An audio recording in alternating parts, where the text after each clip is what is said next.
Welcome to LA, the City of Angels, a poetic translation of its Spanish name, El Pueblo de Nuestra Señora la Reina de los Angeles, which means the town of Our Lady, the Queen of the Angels, the entertainment capital of the planet that seduced and captivated a world audience with alluring images and stories depicting realities of endless possibilities.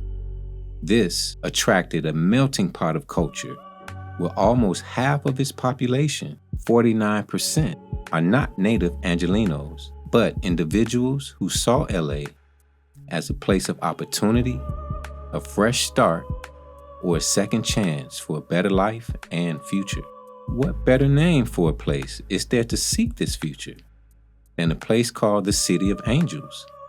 However, many of the 75,000 unhoused individuals and families in this metropolis are wondering, where have all the angels gone? Fortunately for us all, the angels have never left Los Angeles. Some of them are disguised as outreach workers, case managers, and housing navigators who are in the trenches on the front line of the unhoused crisis as they have always been, providing services and support in ways that have changed the trajectory of countless lives. But a vast majority of these angels have broken wings and are in need of the same healing, housing, and healthcare as the individuals in the communities they serve. There's a saying, you can ride a horse long or hard, but you can't ride it long and hard. It would only then become a matter of time before it collapsed from exhaustion. Most frontline workers are riding the horse long and hard, and until there are additional supports in place for these angels in disguise, homeless services organizations everywhere are at risk of not realizing their fullest human potential and quality of the services they are providing. It appears that our society has chosen to ignore one very important reality. We are the same people that we are serving. My name is Alva Scott. I am an ICMS case manager, and I have been with Housing Works now for 3 years. My name is Jose Mesa, and I'm a case manager, and I've been here for about a year and a half. Hello, my name is Maria de Jesus Gomez. I have been working with Housing Works a little bit over 5 years and hold a case manager position for about 5 years. Hi, my name is Yana Johnson. I am a case manager for Housing Works. I've been here for a year and 2 months. My name is Michael De La Torre. I've been with Housing Works for 3 going on 4 years now. I'm a housing navigator for Fuse, which is dealing with the frequent utilizers of emergency rooms throughout California Hospital and downtown. And I started off doing food delivery, and now I'm here. Once I got my degree in criminal justice, I found that it really wasn't an area that I wanted to work in. I wanted to use what I had learned, not necessarily in corrections. So I went into human services, and I found that I enjoyed helping people. There's so much out there that people don't know exists that can help them. Great question.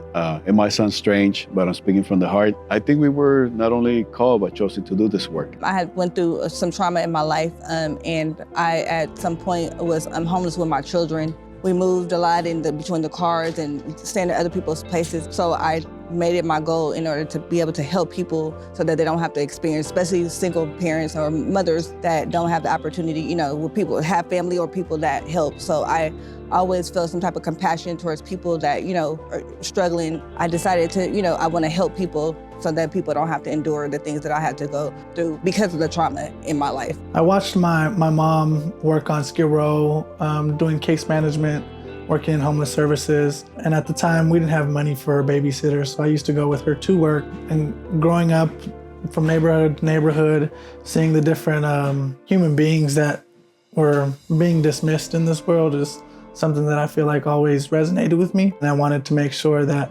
those human beings were treated like that, like human beings.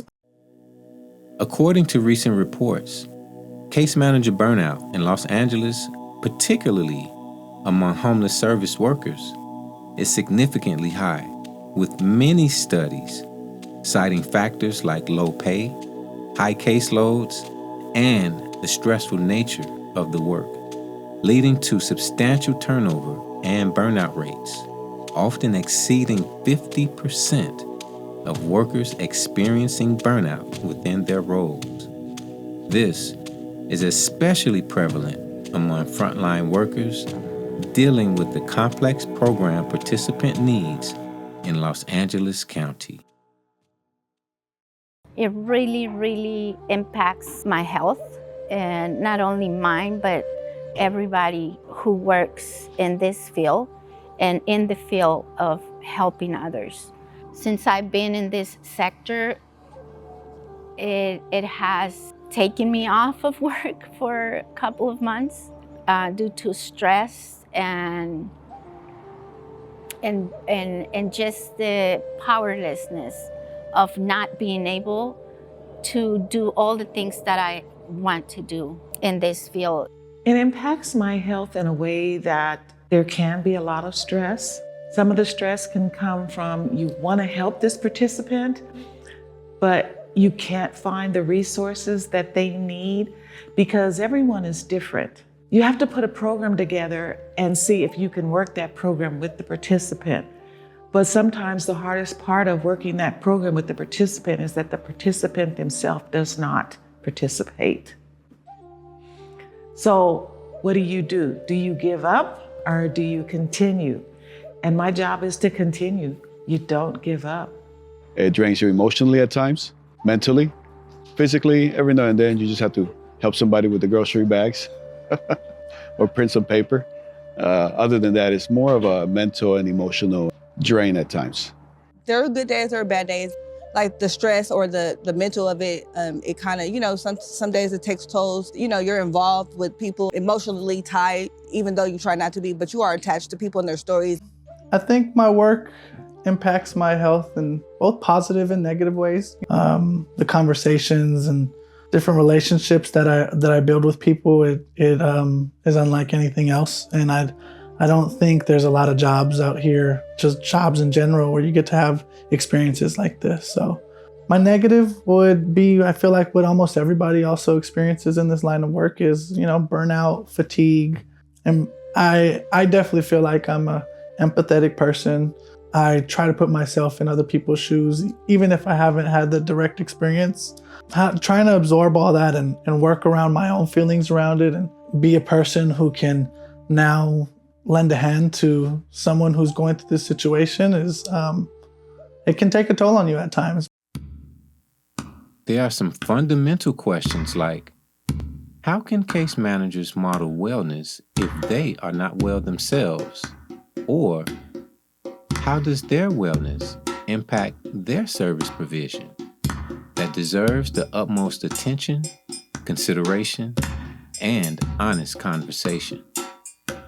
We were curious to know what some of the individuals who are being served by an organization in Los Angeles called Housing Works and their staff that we interviewed thought about the well-being of their service providers.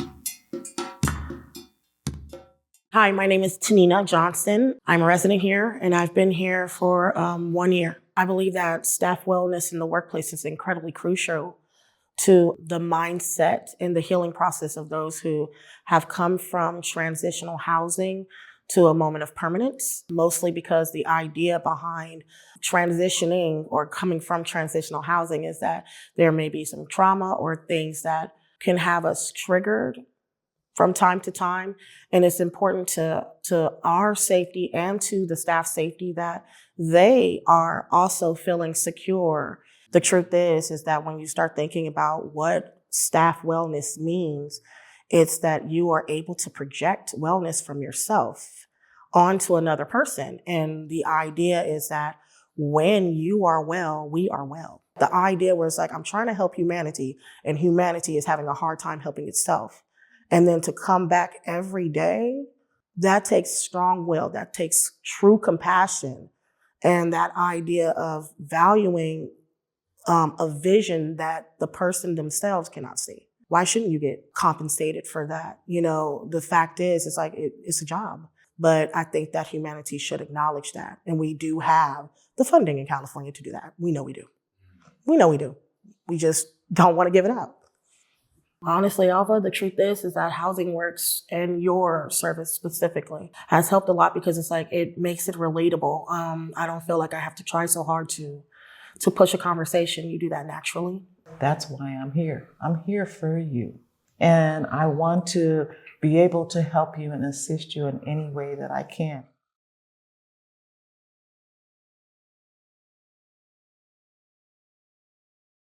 Ok, dije mi nombre como es Manuel Chávez, pero voy por Vivis Chávez. As a transgender. Well, the importance of that is if she's well, I'm gonna be well. So if she's not with me, so I don't think I can make it because she is always with a helping hand for me. She needs to be okay because we have a lot of problems to her and she needs to manage all the problems that we need.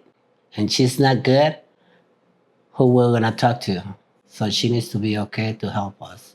I think that the wellness of her is our wellness.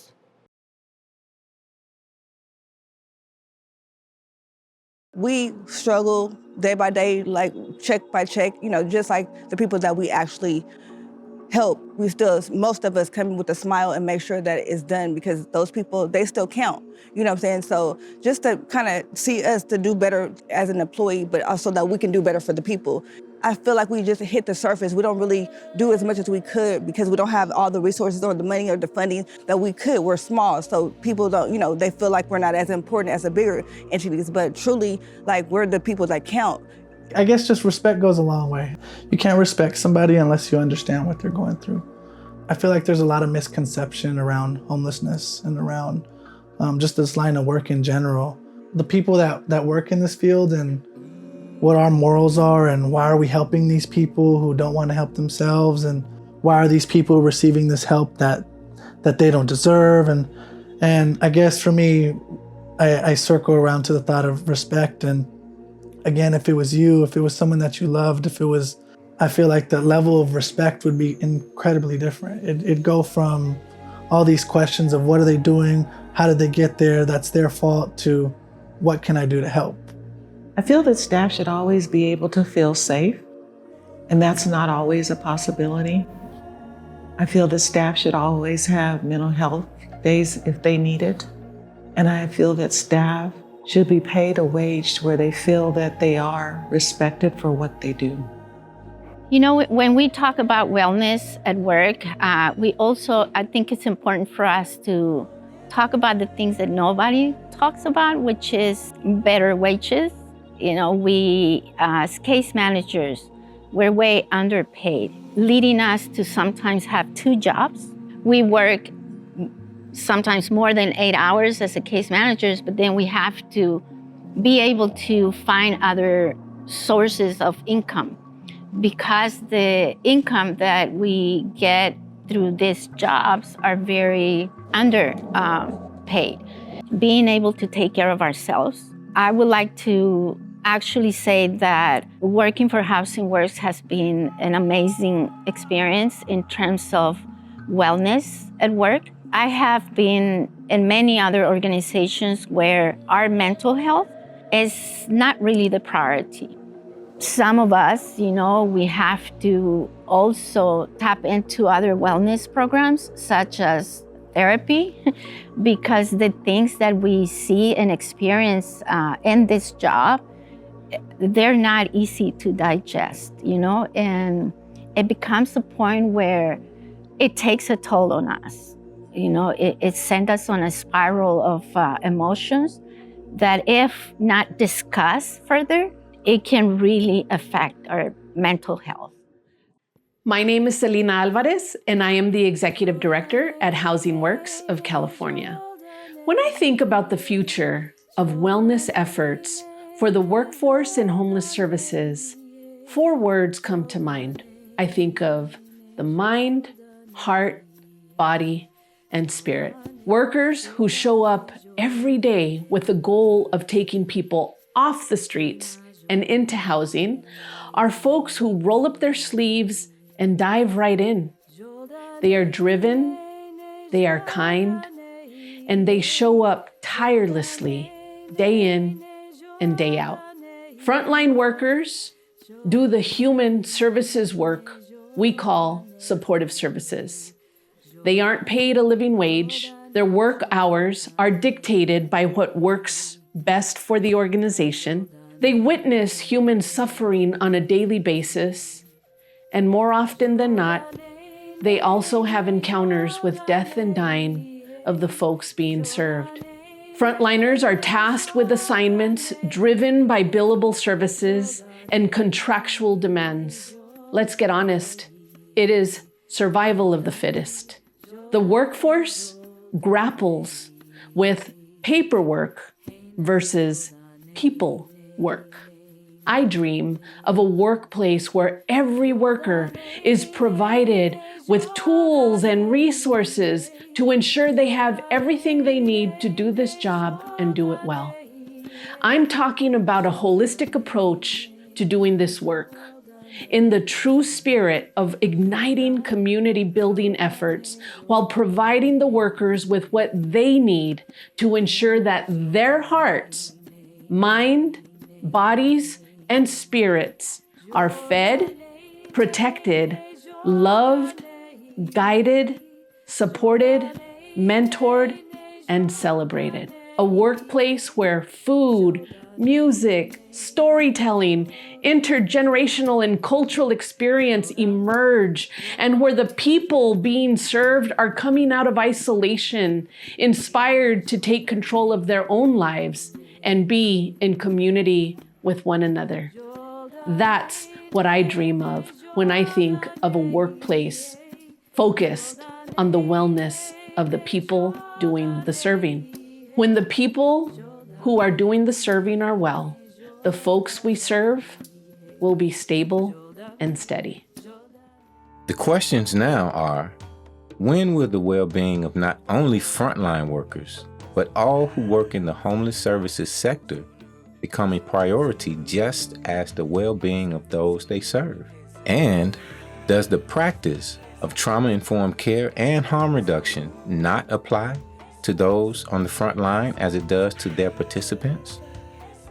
There are three things that cannot hide for long: the sun, the moon, and the truth.